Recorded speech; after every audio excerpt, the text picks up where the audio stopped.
Olá, boa tarde a todos. Estamos iniciando mais uma sessão do PME no Divã. Para relembrar, a nossa proposta, nesse momento, é permitir um espaço para que possamos discutir grandes questões, ou aflições, ou dúvidas, né, do pequeno e médio empreendedor, das pequenas e médias empresas. E aqui com os nossos convidados, Vicente Sevilha, eu, Luiz Oliveira, Hector Lizondo e a Valéria Lizondo. Nossa ideia aqui é poder compartilhar com vocês um pouco as nossas experiências, né, em diferentes áreas, e juntos podermos tirar dúvidas, né, e avançar nessas questões que todos temos como empreendedores. Para vocês poderem entrar em contato, fazer perguntas, né, nós temos 2 canais disponíveis, né, um é via WhatsApp, pelo número 11 96641 0924, ou pelo canal sevilha.com.br/PME no Divã, o canal YouTube. Bom, então, vou pedir aqui também para iniciarmos a discussão, né, e a apresentação dos outros convidados aqui. Nós ya a vez pasada tuvimos una oportunidad de conversar con algunas personas que ya se contactaron connosco. Nuestro objetivo, como dice Luis, es un objetivo de puro alcance de muchas personas, algunas cuestiones que son difícilmente accesibles para los empresarios, especialmente para pequeña y media empresa, y que no tienen un foro para poder ser discutidas. Y las cuestiones son muy diversas, tales como técnicas de administración, estrategia, recursos humanos, como cuestiones psicológicas, tales como conflictos, sucesión, relaciones interpessoais, especialmente en la empresa familiar, en fin, todos esos componentes que hacen parte de la vida del empresario. Todos nós temos uma preparação e uma experiência nesse campo, cada um de nós fez um percurso que nos permite poder falar um pouco sobre isso, e ao mesmo tempo temos consciência de que não sabemos todo. Portanto, o que nos propomos aqui é a discutir para que possam surgir ideias construídas por todos, inclusive pelos participantes, que, como Luis disse, vou repetir o telefone de WhatsApp, vocês podem se comunicar, fazer perguntas, colocar sugestões ou até puntualizar discordâncias no que estamos falando. Serão muito bem-vindas. O telefone é o WhatsApp 11 96641 0924, ou então através do canal sevilha.com.br/PME no Divã. Vou passar a palavra para a Valéria. Boa tarde, não vou ser redundante. Talvez o elemento novo que eu gostaria de grifar é a nossa crença que a diversidade convém. Então, nesse sentido, a gente também convida todos os espectadores, embora sejam novos, embora sintam que têm um pouco de experiência, para trazer as suas perguntas e para compor conosco esse debate. Sem dúvidas, isso vai deixar esse espaço mais rico. E eu estava comentando com o Luiz, com o Hector e com o Vicente, na última oportunidade que a gente teve, o tema que veio à tona no final foi a questão da mulher nesse universo, né? Profissional, claro, de uma maneira mais ampla, mas também no mundo do empreendedorismo e a mulher empreendedora ou empresária, e o que significa isso. E até essa reflexão me veio à tona por conta de que nenhuma pergunta foi formulada por alguma mulher, e de que naquela plateia, naquela ocasião, a gente tinha alguns convidados que vieram conversar conosco pessoalmente, tampouco tinha nenhuma mulher, né? Então, me parece... Deixa eu só fazer uma breve interrupção para dar um crédito, vai. A Cíntia escreveu depois do evento, viu? E eu acabei não te contando, Valéria, para dizer que participou, assistiu e que quer continuar assistindo. Acho que ela deve estar ao ar ali nos assistindo também. Então, uma representante apareceu depois. Legal, Cíntia. É muito bacana. E a minha, na verdade, não é uma resposta, mas o meu convite seria a gente formular perguntas nesse sentido, porque me parece que ainda é uma questão muito aberta. Me parece que eu tenho uma grande amiga que é gerente de recursos humanos na Alemanha, né?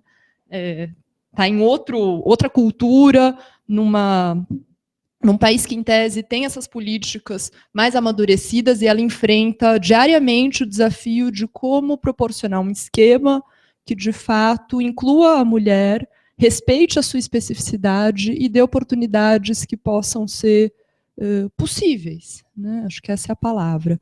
Então, isso é uma coisa que eu venho pensado faz muito tempo, inclusive por ser uma mulher, por estar no mercado de trabalho, por pensar nos desafios futuros que certas opções devem impor. Eu ainda não sou mãe, mas vira e mexe, penso sobre isso, e tenho amigas que encaram isso. Então, ficaria muito contente também da gente ter essa pauta como um eixo que pode nortear e nos ajudar a pensar sobre isso. E queria fazer uma ressalva, que eu fiquei um pouco preocupada na minha fala, na hora eu fiquei bastante mexida mesmo ao discutir isso, no sentido de que não se trata de fazer um discurso em prol de a mulher é melhor, de a mulher é mais capaz. Não. A minha fala é no sentido da gente construir modelos mais inclusivos e diversos. Não num tom de dizer o homem tem que sair de cena porque a mulher é capaz de fazer coisas simultaneamente, tem uma série de habilidades. Claro que na nossa experiência profissional a gente tem se deparado com muitas mulheres que têm uma capacidade que nos assombra. Em termos de serem muito sensíveis, a gente trabalha com empresas familiares, isso é fundamental num contexto dessa natureza, e ao mesmo tempo com uma bagagem técnica bastante robusta. Então, sim, sem dúvida, na minha experiência eu tenho encontrado mulheres extraordinárias, mas quero só fazer essa ressalva que meu discurso não vai na linha de dizer viva as mulheres, o mundo agora é delas, e os homens saiam de cena, porque eu acho que isso é um risco grande da coisa inverter, né? Não sei se temos alguma pergunta. Não, ainda não. Quero até provocar, então, em cima do que você falou, Valéria, e para seguir exatamente o que você está comentando agora, de não falar sobre quantas mulheres possam ou não ser melhores, ou quantos homens possam ser melhor, não é nada disso não, mas eu queria provocar quem está nos assistindo e que vive essa experiência. Você é mulher e é empreendedora, conta um pouquinho para a gente no WhatsApp, vou lembrar o número, o Vitor vai por aí, né, tá, Jana? 966410924 com DDD de São Paulo, conta um pouquinho como é que é o seu cotidiano, mas também queria provocar os homens que estão nos assistindo a falar sobre as mulheres que eles conhecem e que são empreendedoras. E como é que eles veem essas mulheres de maneira bem livre, viu? Se tiver que dizer que elas não são tão boas, diga. Se tiver que dizer que elas são muito boas, digam também. Agora, Valéria, já que você provocou, e eu tenho uma dúvida, eu na minha experiência profissional, acompanho muitos empreendedores, e estou conjugando no masculino, até porque a maioria dos empreendedores que eu acompanho são realmente do sexo masculino.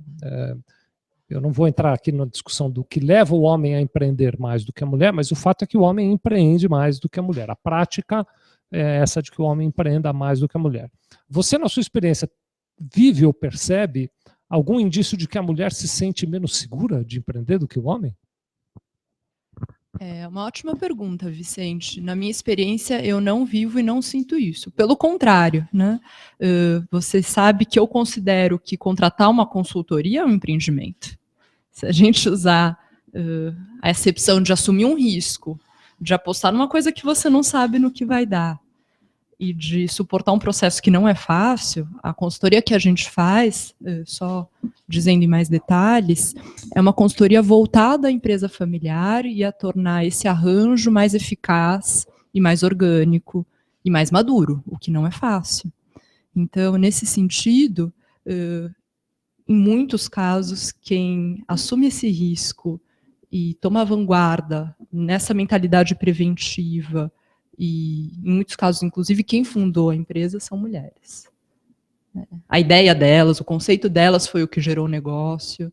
Então, na nossa experiência, não vejo que a mulher teria algo que a definisse como mais reticente a assumir essa empreitada, né? Agora, acabei de me lembrar de uma coisa que eu li faz algum tempo, daquela experiência do microcrédito. Não sei se vocês já ouviram falar daquele Yunus, acho que é o nome dele, o indiano, e todo o desenho desse modelo de negócio foi voltado para as mulheres. Era para elas que ele oferecia essa oferta, porque ele estava convencido que elas iam ter uma gestão muito mais cuidadosa, que elas iam ser muito mais guardiãs desse compromisso de depois honrar, né, o crédito que lhes havia sido ofertado, de que elas tinham negócios por uma vivência na comunidade muito sensíveis ao que o mercado, de fato, precisava. Então, eu lembro de ter lido isso em determinada ocasião, que foi desenhado para elas, né? Eu até queria te provocar mesmo, Luiz, se você permitir, porque eu ainda estou... Eu entendi, concordo, viu, Valéria, com tudo que você colocou, mas eu ainda estou me perguntando, Luiz, por que, se as mulheres não se sentem acuadas, porque uma hipótese na minha percepção é a mulher se sente menos segura de empreender. Valéria está dando aqui o depoimento de que não é essa a experiência que ela vê do lado profissional e de consultoria que ela faz. Você enxerga?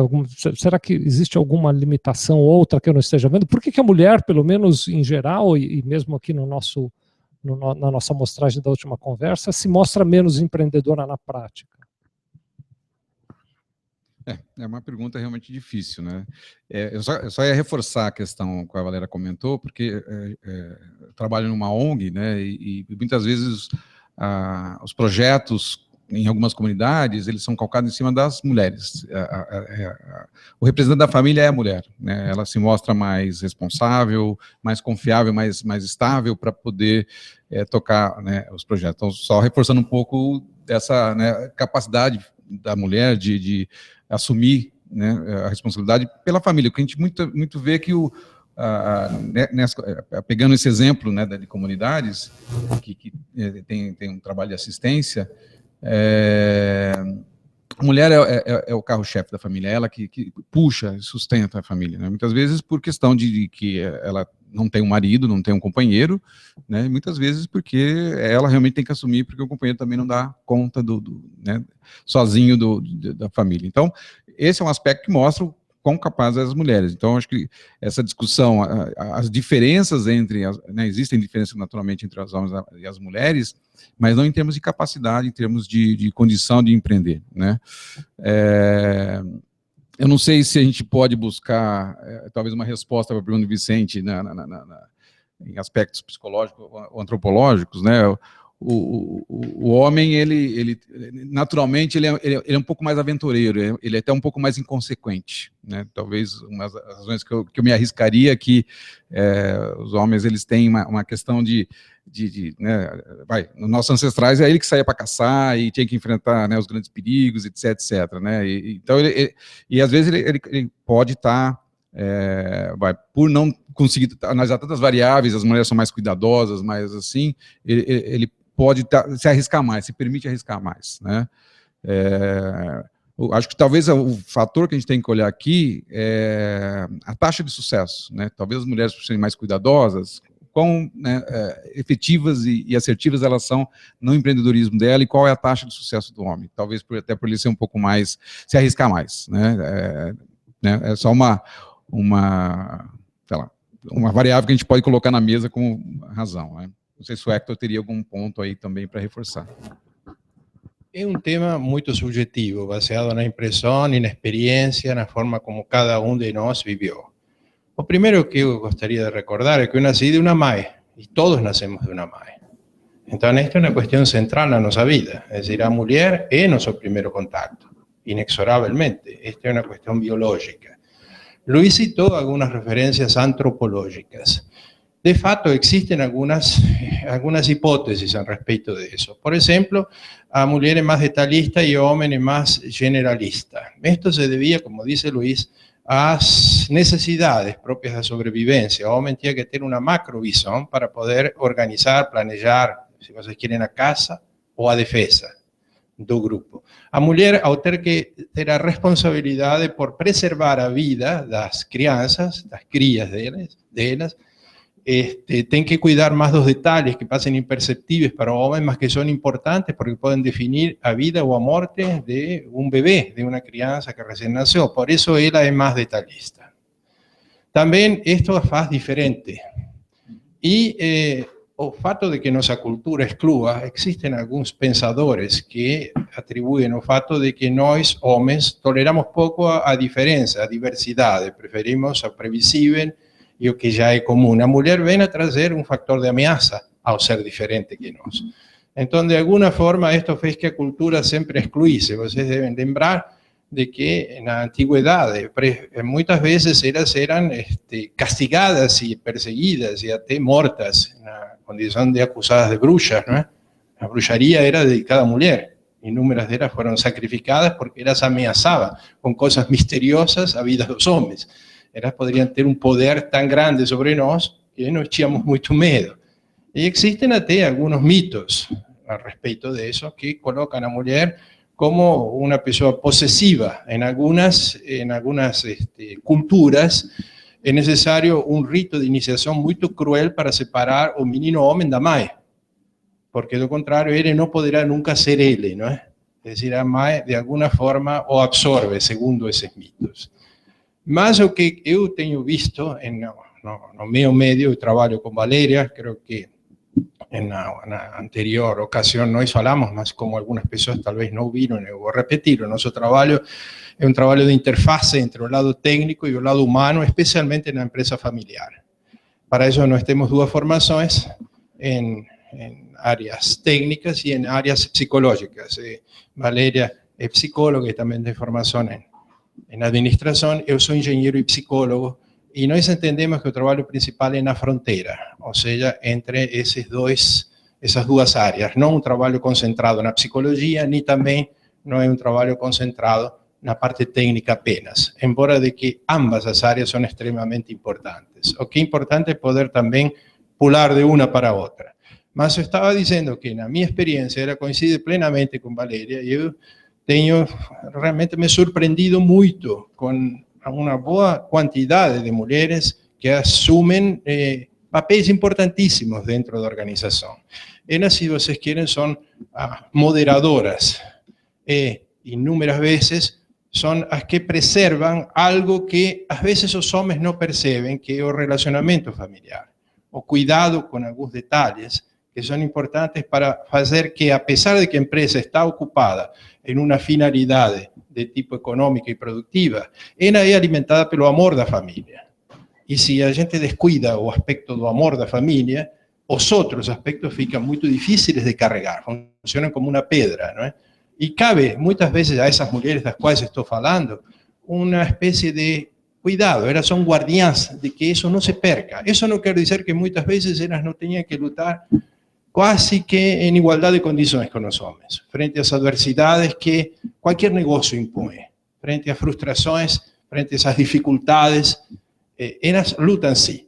Mas, a diferença do homem, elas são capazes de fazer um espaço para que essa luta não ocupe toda a sua vida e tenham também uma preocupação, especialmente pela construção e a manutenção dos vínculos afetivos na família, que muitas vezes ficam, primeiro, esquecidos e depois disso ficam destruídos, porque não se pode negar que a empresa familiar também carrega as marcas psicológicas que acontecem em toda a família, ou seja, aquelas que são próprias da evolução, que envolvem coisas tais como competição entre irmãos, disputas entre pais e filhos, coisas não resolvidas, tais como o pai dizer: estou fazendo tudo para deixar essa empresa para você, mas em realidade eu que quero ficar, não é?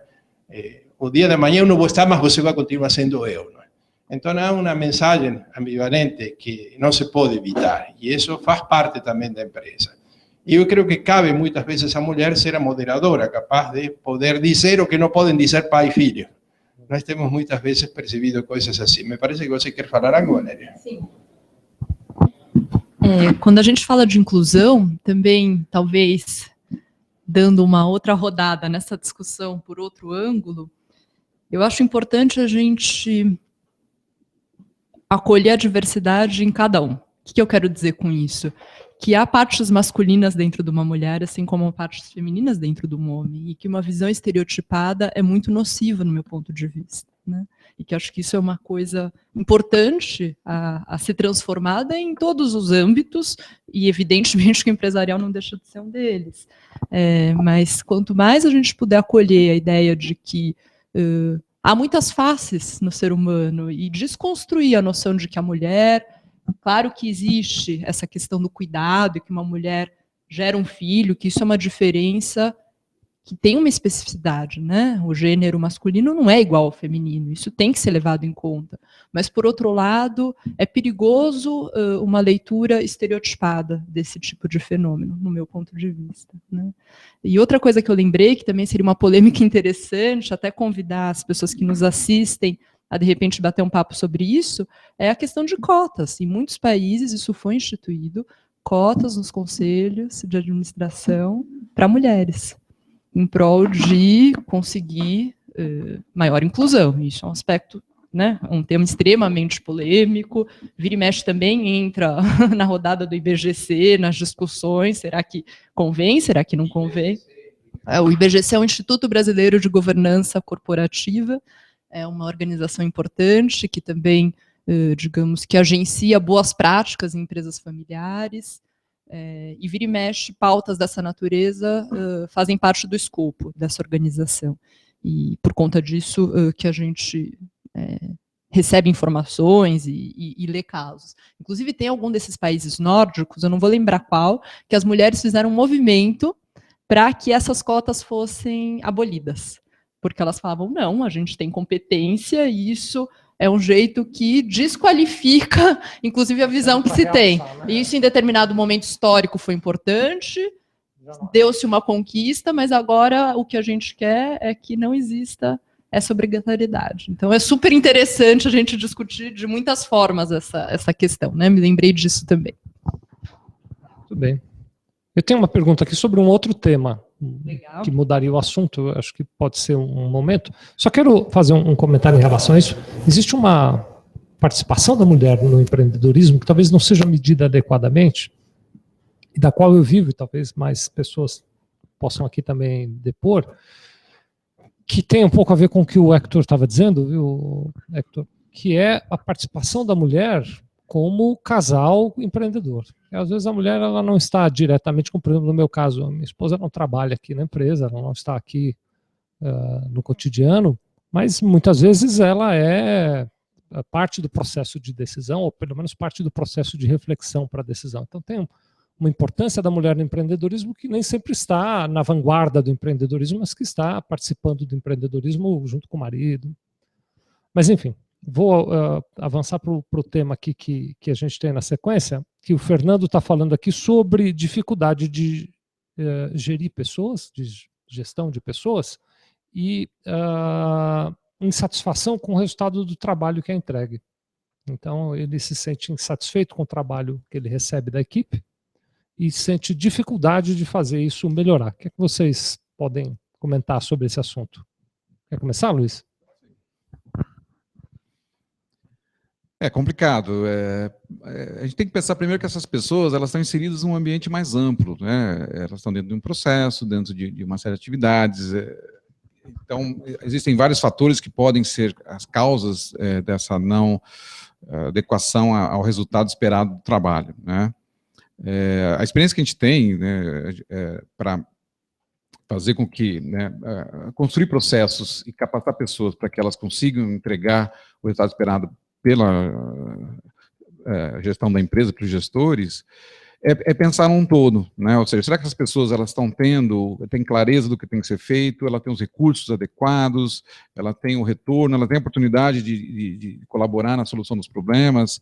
A nossa experiência tem mostrado que quando você coloca essas dificuldades, né, e aí é uma recomendação, né, quando as pessoas não estão desempenhando bem o seu processo, o seu trabalho, acho que a melhor coisa é não individualizar esse desempenho, mas sim pensar que elas, junto com os seus processos, não estão atingindo alguma meta, algum objetivo, se isso estiver bem claro para todos.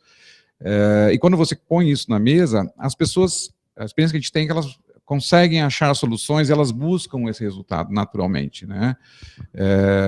Então a solução está nelas, né? E não necessariamente ela é um problema, né? O problema é um pouco mais amplo, mais sistêmico. E nesse sentido, a empresa, né, a gente trabalha muito na estruturação de sistemas de gestão, né, orientado para uma estratégia, processos orientados para, né, resultados, onde a gente possa medir a sua eficiência e eficácia, que são indicadores que dão um retorno para que as pessoas saibam, né, o que está indo bem ou não, né. Muitas vezes elas não sabem, ou elas não é dada a oportunidade de participar ou de sugerir, né. Então, o ponto aqui que eu quero colocar é não tanto as pessoas, mas as pessoas no seu contexto de trabalho, né, que vai do gestor, né, como a cultura de gestão, como os processos, os recursos e qual é o feedback, qual é o preparo que ela está tendo nesse processo. Não sei se alguém quer complementar. Vou complementar aqui. Muitas vezes eu vejo o empreendedor, quando ele lida com a equipe, fazendo um pouco do que o Hector acabou de dizer, assim, eu não estarei aqui, a empresa vai continuar, mas você continua do meu jeito, né? Então você será o eu de amanhã, né? E o empreendedor em geral, ele tem uma tendência de esperar que o trabalho saia do jeito que ele imaginou que o trabalho deve sair. O que por algum lado pode ser positivo e talvez até um mecanismo de defesa, porque eles, bom, eu imagino que o trabalho ficará bom desse formato, então eu vou te pedir essa tarefa. Muitas vezes ele falha na comunicação, então ele não diz, Valéria, eu gostaria que fosse assim, assim, ele simplesmente dá metade do recado, sem deixar claro o que ele espera que a Valéria faça, o que pode ser já uma falha, mas que pode piorar mais ainda na medida em que a Valéria traz o trabalho e não é como ele gostaria, e ele abraça aquilo de novo e diz, não, deixa que eu vou fazer aqui, Valéria, então eu pego de volta, eu reassumo aquela tarefa, né? Primeiro porque perde a riqueza da diversidade, porque a Valéria tem um outro olhar, o Hector tem outro olhar, o Luiz outro olhar, e aquela tarefa pode ser feita muitas vezes de maneiras diferentes, e depois porque sobrecarrega quem está delegando, aquele líder, aquele empreendedor, aquele gestor, acaba sofrendo porque tem tarefas demais para fazer e confia pouco na equipe dele. Dentro dessa perspectiva, acho que talvez o Hector pudesse nos ajudar a entender como é que isso funciona, né, Hector, dentro da cabeça do empreendedor, esse sofrimento, esse dilema de não conseguir delegar, não se sentir satisfeito com as entregas. Como diria o Papa, quem sou eu para poder opinar sobre uma coisa tão complexa? Né? Como o Papa apenas sou argentino, uso o modelo dele. Eu creio, Fernando, em primeiro lugar, Fernando, muito obrigado por ter feito a pergunta. É realmente uma pergunta importante e muito ampla, Fernando. Ao mesmo tempo, recebeu dois comentários muito valiosos, o de Luiz e o de Vicente. Ambos são comentários que não estão baseados em chutes nem em suposições, e sim em uma longa experiência. E quando eu falo experiência, não falo apenas em uma coisa cognitiva de aprender, e sim a experiência do sofrimento, que é a que mais nos ensina. E você está trazendo sofrimento para nós, Fernando. O sofrimento é tua frustração, que você está dizendo, pelo que entendi, que não recebe aquilo, não é? Aquilo que você gostaria de receber. Bom, eu creio de que Luiz pintou para você uma parte que poderíamos chamar da realidade externa, e ela é extremamente importante. Ou seja, a questão, Fernando, é que na nossa experiência, o empreendedor tem que ser capaz de lidar com duas realidades, a realidade externa e a realidade interna. Por incrível que lhe pareça, as duas deveriam se conjugar, mas muitas vezes nós ficamos apenas apontando para uma delas e não as complementamos. O Luiz mostrou os fatores importantíssimos e até óbvios que você deve ter até julgado, aceito pelo que ele falou, a não ser que você não concorde e nos faça saber através de uma comunicação. O Luiz falou que a tarefa teria que ser muito bem definida, e a pessoa teria que saber o que se espera dela, a pessoa teria que ter um método de prestação de contas, de avaliação, uma espécie de, digamos assim, estímulo, no sentido de confirmar o trabalho bem feito, assim como um feedback para o trabalho mal feito. E esse feedback teria que ser feito com uma habilidade para evitar de que ele se transforme em algo hostil que vai ser recebido porque não há mais remédio pela pessoa, porque ele é subordinado e, do contrário, pode ser mandado embora. Mas internamente essa pessoa está colocando uma barreira e rejeitando e dizendo, tudo bem, eu não tenho mais remédio que engolir isso, mas dentro de mim não estou tão de acordo. Quando falei da realidade interna do empreendedor, Fernando, estou me referindo de que nós temos, por assim dizer, que enfrentar dois movimentos na nossa vida do dia a dia, para crescer pessoalmente e para crescer da empresa. Que poderíamos dizer aquilo que Luiz demonstrou, que é a capacidade positiva, ou seja, a capacidade de ter uma visão clara e objetiva de quais são as coisas que tenho que fazer, em que tempo, com que recursos, como vou poder controlar isso, qual é o plano que se espera de mim. Mas tem uma segunda que poderíamos chamar, mas diferente, é uma outra que não tem essas mesmas referências. É algo que parte do lado psicológico do empreendedor. É a habilidade de poder ter intuição, de poder se dar conta em que medida as minhas observações, por mais que estejam dizendo a verdade, provocam um efeito contrário.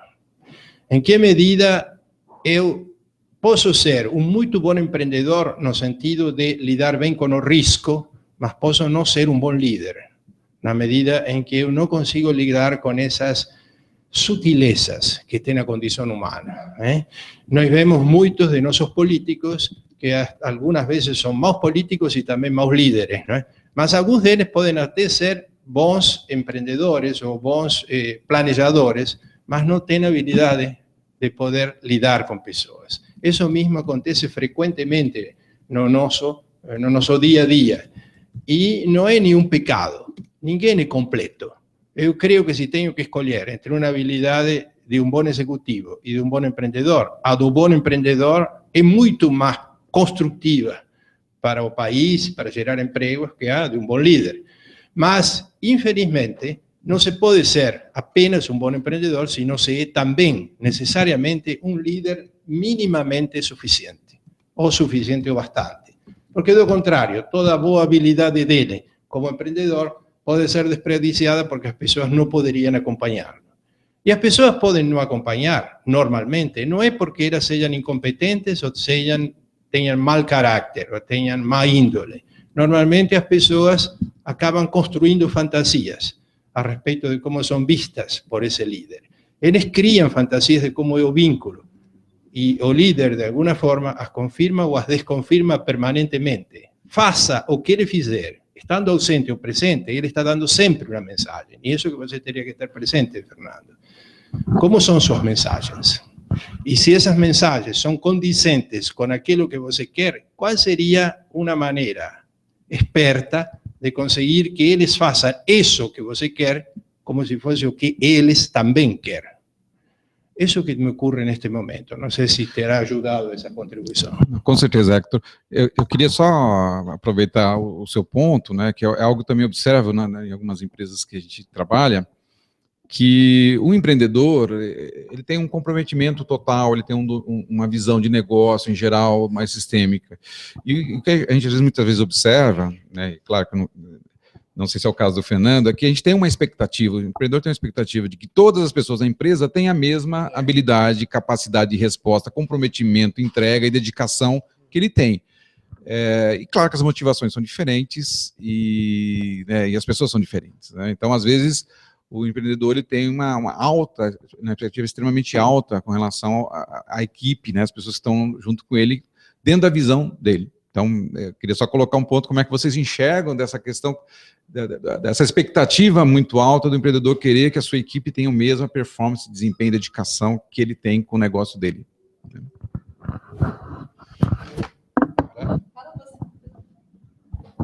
Bom, isso é realmente muito compreensível, Luiz, e é muito real. Se você analisa nossa condição humana, frequentemente você ouve falar de que o homem nós somos seres racionais. Em realidade, a vida me provou de que isto é uma ilusão. Nós não somos seres racionais, somos seres desejantes. E o meu desejo, de alguma forma, teria que ser o seu desejo. Se seu desejo não coincide com o meu, nós estamos em conflito. Acontece que se eu tenho poder, o meu desejo é muito forte. Entendeu? Então, dessa óptica, hoje nós estamos falando de um conflito baseado no mais profundo da dimensão humana, que é a essência de nosso nascimento. Nós somos seres desejantes. E esse desejo move o mundo. Só que é difícil, Vicente. Eu só queria fazer uma colaboração para você também incluir nisso que você está dizendo agora, porque falávamos disso agora hoje mais cedo, né, o Luiz, aqui fora do ar. Embora exista uma cadeia hierárquica, e como você disse, o desejo do líder talvez ele seja mais potente do que o desejo do subordinado, deveria existir um desejo final, que é o desejo da empresa, que deveria se sobrepor, e aí para isso a governança corporativa deveria deixar claro quais são esses desejos. Como é que se lida com isso tudo nessa cadeia? O desejo do subordinado, o desejo do líder e o desejo verdadeiro, que devia ser o desejo da empresa, né? Vicente, eu tive alguma experiência interessante sobre isso, e digamos que construo até uma hipótese, uma suposição. A habilidade do líder consiste em descobrir qual é o desejo de aquele que vai ser liderado e tratar de modificar esse desejo, em lugar de impor o seu próprio desejo. Se eu consigo saber qual é o teu desejo, é mais fácil que você me dê atenção. Se eu, pelo contrário, não perco tempo em ouvir teu desejo, e estou muito ocupado em que o meu seja seguido, então esta é uma questão até, digamos, falada em bastantes livros e demais, e todo mundo aceita, mas é muito difícil de fazer. Por quê? Porque aparece um fator que foi falado também no último encontro, e eu acho que neste momento e em outro deveríamos voltar, que é o pior inimigo do empresário, do empreendedor, que é a ansiedade. Uma questão fundamental, mas ao mesmo tempo muito nociva, não é? A ansiedade não me permite ouvir a Valéria. Eu tenho que dizer o que quero que ela faça. Porque estou ocupado, porque o tempo me está premendo, por a razão que for. Então, nesse momento, como fica o desejo da Valéria? Como fica o desejo de Luiz? Ou o desejo de qualquer um? Eu não tenho tempo para ouvir. Então, quando não tenho tempo para ouvir, perco muito mais tempo. Esta é uma conclusão bastante contínua que nós descobrimos, não é? Não dedicar tempo a ouvir significa perder muitíssimo mais tempo depois. Você vai ter que gastar uma enormidade de energia para poder conseguir que as pessoas te ajudem. A não ser que você caiga na, digamos, arrogante e ingênua ilusão que você não precisa de ninguém e faz tudo sozinho.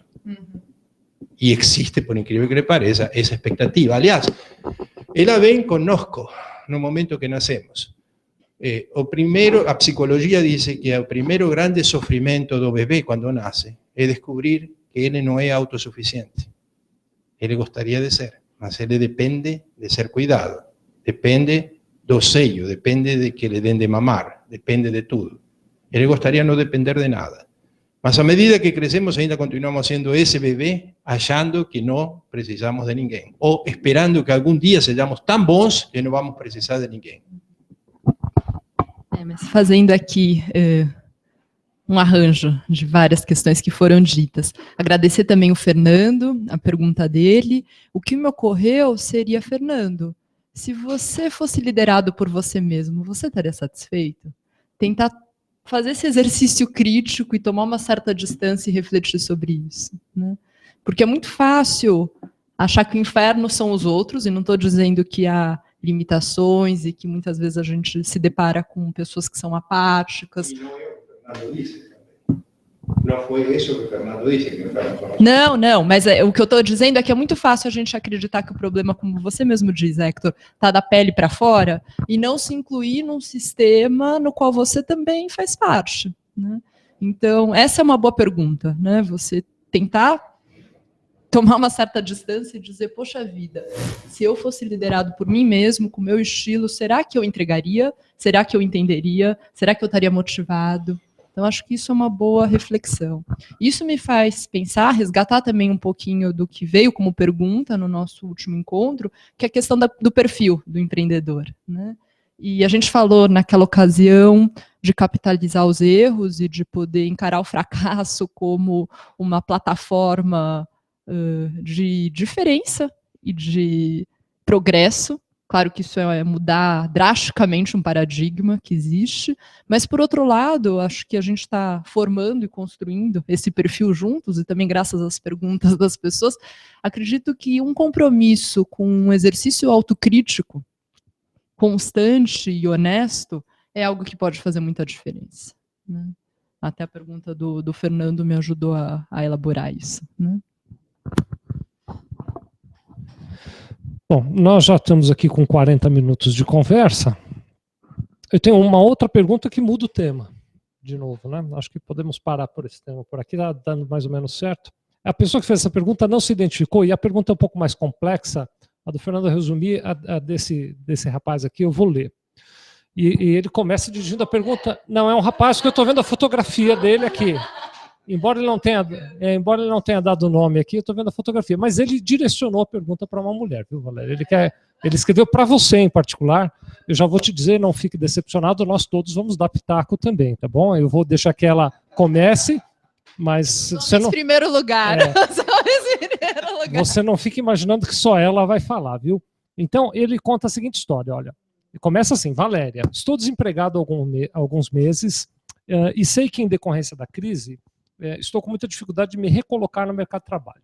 Dessa forma, penso todo dia em empreender em um nicho de mercado no qual realizo estudos diversos para ingressar nesse mundo empreendedor. Até porque tenho recursos disponíveis da minha rescisão que me possibilitam isso. Mas nessa busca, tenho trocado informações com muitos empresários e vejo que muitos estão entrando em desespero vendo as suas empresas ruírem em decorrência da crise. E sei que está muito forte em vários segmentos. Fica a pergunta, como empreendedor que já estava firme no mercado e se encontra hoje nessa situação, deve se comportar para lidar com esse cenário? Queria saber como lidar melhor com esse assunto para ajudar alguns amigos. Agora ele mandou o nome dele, Luciano. Oi, Luciano. Boa tarde. Então, eu não sei, na verdade eu entendi que são várias perguntas. Eu não sei se ele está falando pessoalmente dele. Por isso que dele. eu quis ler aqui, né?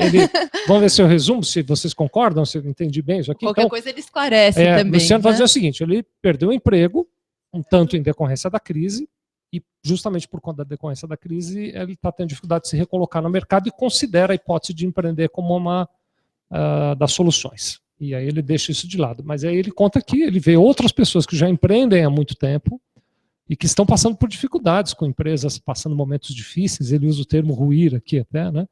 Passando por momentos difíceis. E aí ele diz, como é que uma pessoa que já está, aí ele muda de assunto, né? Diz, como é que uma pessoa que já está no mercado e está vendo a sua empresa indo mal, em decorrência de todo esse cenário, faz para se restabelecer, para se reorganizar, e agora a contribuição minha, até para se manter equilibrado, né? Porque me lembro muito numa das nossas conversas, o Hector e você, Valéria, falavam muito sobre o medo de perder, né? Alguém construiu alguma coisa, deve estar sob muito medo de perder tudo isso que construiu agora, né? Bacana. Bom, não tenho como dar soluções e respostas definitivas. Vou dizer um pouquinho do que me ocorreu a partir da pergunta dele, né? Em primeiro lugar, muito obrigada pela sua contribuição. Eu acredito que poder compartilhar experiências e promover fóruns para isso, é um pouco também o que a gente busca aqui, é algo que só tem a acrescentar.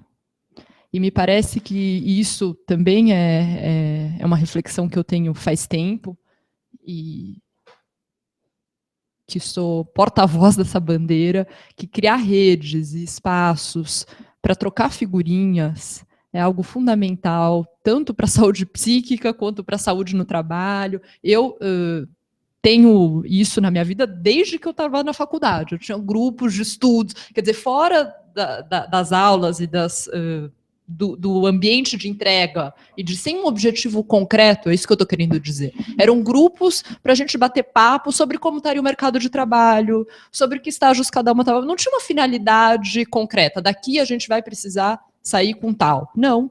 Simplesmente a gente criar uma cultura e claro, né, é um desafio, porque a vida tem muitos estímulos, muitas demandas, mas me parece que particularmente nesse momento e nessa circunstância de crise, encontrar alternativas para trocar figurinhas é algo que pode ajudar muito. Talvez não seja uma solução, mas você entender que seu problema também é enfrentado por outro, me parece que seria algo que o Luciano poderia estimular nesse grupo de colegas que ele cita. Com relação a ele próprio, é um impasse difícil, né?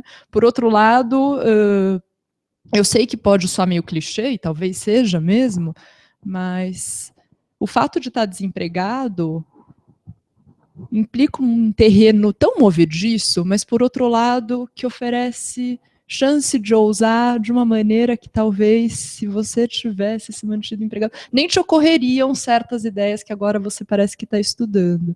Então, e uma coisa importante, né, no seu registro, na sua pergunta, é que você tem reservas, né? Que você teve uma cultura de ser prevenido. Então, o que eu te diria é, não se desespere. Se você conta com esse recurso, não tem por que você se precipitar. E nesses grupos, acho que dá para, trocando figurinhas com pessoas que estão na mesma situação que você está, ou com pessoas que são esses seus amigos que já são empresários e que enfrentam a crise, acho que você não se precipitar e dar tempo para formular e amadurecer isso seria algo que me parece conveniente. É isso que eu pensei em dizer, não sei se eu pude ajudar muito, Luciano. Deixa eu, já que nós abrimos que a gente ia dar uns pitacos também, né, Vicente? Luciano, olha, nós somos empreendedores também, né? E a gente sente a crise, a gente tem as mesmas dúvidas, medos e receios de qualquer empresário. Sem querer dar receita e eu fazer uma análise mais ampla, né, eu acho que essa crise, e também já usando o clichê de que ela traz oportunidade, mas o que a gente vê é que a crise ela é depuradora, né? Ela separa os fortes, né, dos fracos, ou separa as empresas que tinham uma gestão, tinham uma musculatura, uma forma de acontecer. Nesse momento que ela vai provar se realmente o negócio dela é robusto, se é resistente a uma crise, né, longa e profunda como a gente está passando. Então, nesse processo, é claro, muitas empresas elas estavam no limite e aí qualquer desestabilização ela não suporta. Então, essas empresas elas vão, infelizmente, vão sucumbir e não vão conseguir passar pela crise. Empresas que já fizeram a lição de casa nesses anos todos e têm, né, sei lá, um portfólio de clientes e produtos mais amplo, um bom controle de custos, soube se organizar e tem reservas, de novo, para passar um momento de crise, né, sobreviver a uma etapa difícil. E aí, né, eu acho que o que todo mundo está fazendo agora é repensar o seu negócio, repensar a sua essência e aquilo que faz com que a empresa tenha sucesso ou não, né? Então, acho que a recomendação, né, se realmente esses seus amigos que têm empresas, o negócio deles, apesar de estar sofrendo, ele abre espaço para eles repensarem no negócio, se reposicionar no mercado, se diversificar, enxugar, né, sua estrutura. Então, alguns clientes, só como exemplo, eles estão devolvendo metade do imóvel para reduzir custo, né? Então, tinha era um excesso, né? Gastava muito, tinha uma zona de conforto que foi, né, desperdiçada, talvez, em criar despesas não tão necessárias. Não havia um controle de custos e agora a crise está mostrando que eu preciso ter um outro tipo de abordagem, né? Tem empresas que estão focando em alguns produtos, em alguns segmentos que são mais, para esse momento, vendáveis, vão salvar a empresa. Então, acho que a gente tem que olhar tanto para fora, né, os clientes e os produtos, e repensar, né, várias coisas, e olhar para dentro, como é que eu estou conduzindo, como é que eu gerencio o meu negócio, os meus processos, os meus custos, e aproveitar, né, acho que agora existe uma ociosidade em geral nas empresas, e usar esse tempo para redesenhar e reestruturar o negócio, né, e transformar esse negócio, porque com certeza vai sair mais robusto, né? E a crise passando, a demanda, pelos analistas estão falando, vai ser rápida a retomada. Então, a gente tem que pensar. Agora, temos que ter uma estratégia de sobrevivência, né? Nem que seja de hibernação, né, para sobreviver isso aí, esperar voltar, mas aproveitar isso para ganhar musculatura e talvez um outro olhar, um outro tipo de negócio que nos torne mais sustentáveis e até faça com que a gente cresça mais quando, né, a crise passar, que ela vai passar. Alguém quer? Bom, Luciano, vou dar meus pitacos aqui também. Eu acompanho, muitas vezes, uma certa avidez por parte do empreendedor no que diz respeito aos recursos da empresa. Existe um princípio na contabilidade que a gente chama o princípio da entidade, e eu falo muito dele, embora ele tenha um nome assim mais robusto e tal, mas é um princípio muito fácil de ser entendido, que diz o seguinte, que a empresa e você, empreendedor, e os sócios da empresa são pessoas diferentes, são entidades diferentes, e que elas não se misturam. Então, embora você seja dono da empresa, a empresa não é você, ou a empresa não é uma continuação da sua pessoa, né? Estou dizendo isso para dizer o seguinte, que muitas vezes eu acompanho empresas com dificuldades financeiras, você está falando aqui de empresas, Luciano, que você usou o termo de ruir e tal, né? Eu vou te dizer que em muitos casos esta ruína da empresa acaba acontecendo porque é uma mistura dos bolsos. Então, e aí talvez na questão da empresa familiar, vou deixar para o Hector falar sobre isso, mas as necessidades da família se sobrepõem às necessidades da empresa e o dinheiro da empresa muitas vezes vai atender necessidades da família ou vai atendendo a uma prioridade diferente do que devia, as necessidades financeiras dos sócios, e no momento de crise ela não tem caixa, ela não tem uma reserva, ela não tem uma preparação para ultrapassar esse período. Você está dizendo sobre a hipótese, Luciano, de você empreender, né? Eu vou te contar uma coisa assim que eu acho que você já sabe, quem está nos assistindo já sabe, mas que pode cair no esquecimento. Nenhuma empresa dá lucro o tempo todo. Não existe nenhuma empresa que durante toda a sua história dê lucro o tempo todo. As empresas, elas têm períodos de lucratividade e períodos de déficit, períodos em que elas têm prejuízo com as suas operações. E o segredo é você ter uma possibilidade, primeiro, de ter custos fixos pequenos, porque o custo fixo é um custo que você carrega constantemente, quando a tua receita cai, você tem que fazer frente àquele custo, então ter custo fixo pequeno e ter uma reserva de caixa para fazer frente a esses momentos de dificuldade. E procurar o máximo que você puder não misturar o bolso da empresa com o bolso pessoal. Então, misturando todas as tuas perguntas, Luciano, o que eu diria é o seguinte: primeiro, para os teus amigos, eles precisam rever a formação de reserva da empresa deles e tentar deixar muito bem e muito claramente delineado o que é empresa, o que é pessoa, o que são sócios. E depois, para você que pensa em empreender, eu vou dizer uma coisa: você só pode empreender se você tiver reserva financeira suficiente para se manter até que a empresa passe do estágio de nascente para uma empresa mais madura, mais consolidada. Isso demora. Eu já ouvi gente pensando em abrir empresa na segunda-feira e na quarta-feira trocar de carro com o dinheiro que a empresa vai dar, né? Mas não é assim que acontece, viu? Você vai abrir a empresa num ano, vai passar alguns anos até que ela consiga pagar suas próprias contas. Então você só deve entrar no empreendimento quando você tiver maturidade financeira para fazer frente a esse período de maturação da empresa, viu? Bom, eu também poderia falar alguma coisa para Luciano desde minha própria óptica, que não tem por que ser a certa. Creo que todos os que falaram, o Luiz, o Vicente, a Valéria, deram opiniões que têm valor para Luciano. Eu vou partir do que você falou, Luciano, vou partir de um suposto de que você esteve empregado e está desempregado. É isso que você relata, não é assim, Vicente? Não? Então, estou supondo de que você quer incursionar na experiência de ser empreendedor. Ou seja, você não tem experiência como empreendedor. Estou supondo isso, Luciano. Depois, se não estiver certo, se me corrige. Numa situação dessas, eu acho de que não é necessariamente o ambiente negativo, como está neste momento, ou a crise, a que deveria frear um impulso autêntico baseado em uma leitura correta da realidade interna e externa sua. A realidade externa vai evitar que você tome decisões malucas, que se apoie na realidade do que existe. E a realidade interna é aquela que vai ver em que medida você está seguro e preparado de você mesmo.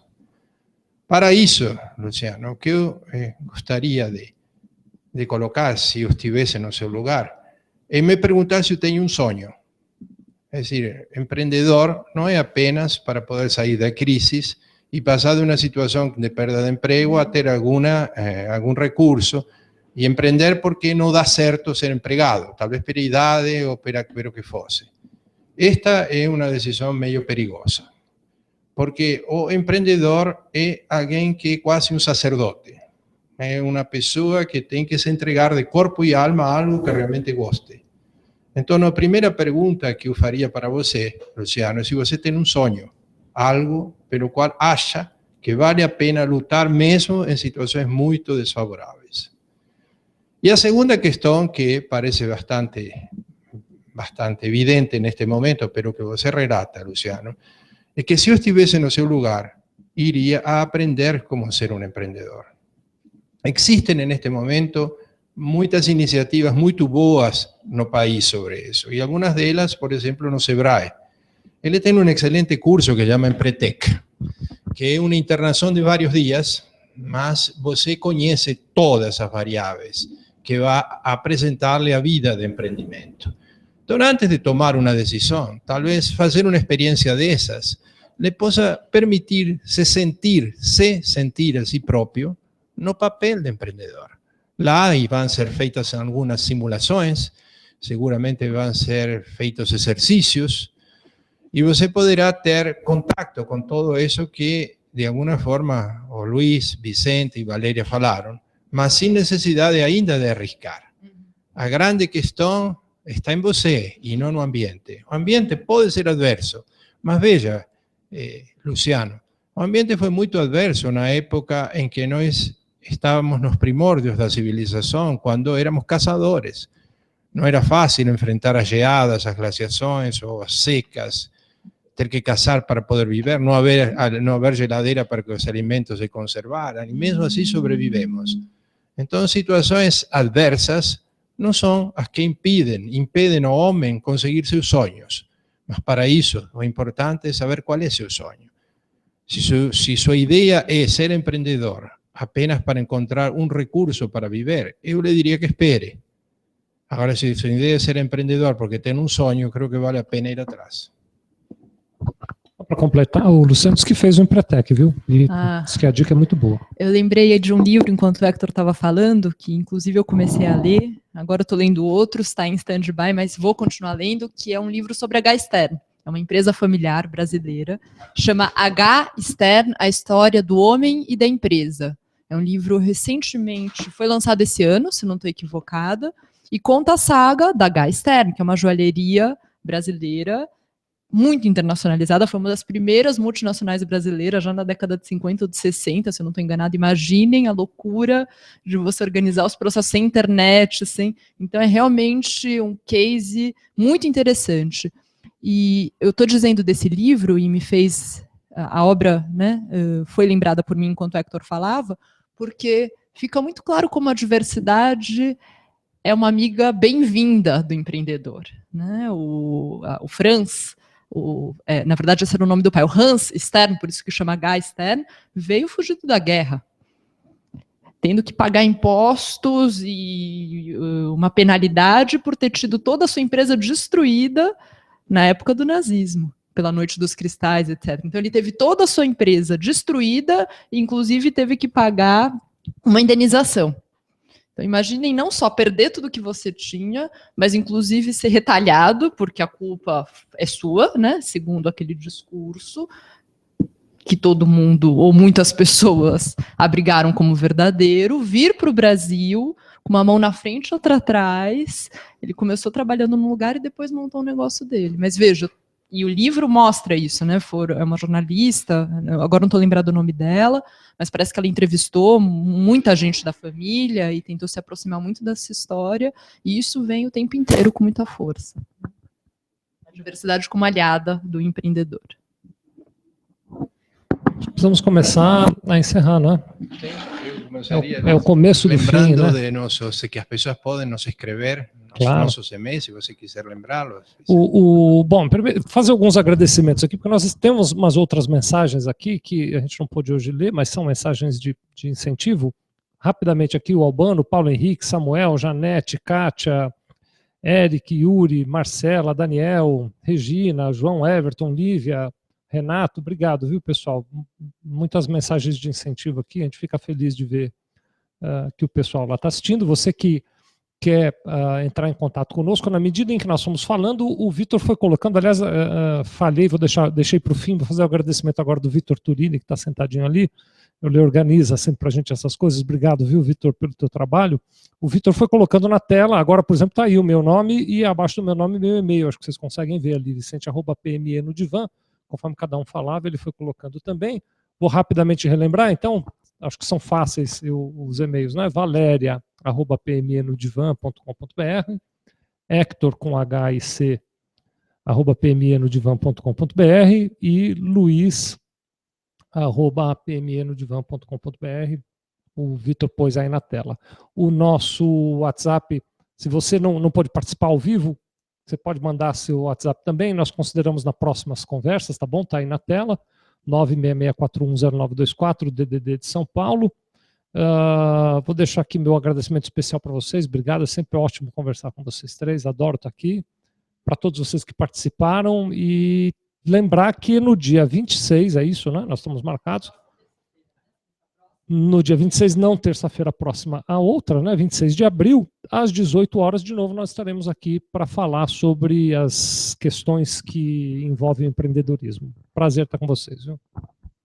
Eu também fico muito feliz desta iniciativa e do contato que as pessoas estão fazendo para nós, e a oportunidade, inclusive, de podernos conhecer mais e conhecer as ideias e enriquecer-nos, não é? Mutuamente, aprendermos de nós, de todos. Bom, queria agradecer a todos que acompanharam e também os que vão vir a assistir esse vídeo e convidá-los para, né, participar mais vezes, enviar as perguntas nos e-mails, de forma que traga, né, assuntos relevantes, interessantes, para a gente poder debater um pouco aqui, né, e amadurecermos e aprendermos tudo junto. Então, é um prazer estar, né, com esse grupo e poder contribuir com todos, e esperamos, né, encontrar nos próximos eventos. Sugestões são bem-vindas também, né? Então, muito obrigada a todos, obrigada pela participação, pelas perguntas, a gente aprende aqui também, né, Vicente, Luiz e Hector, e boa tarde a todos, esperamos, então, no dia 26, o nosso próximo bate-papo.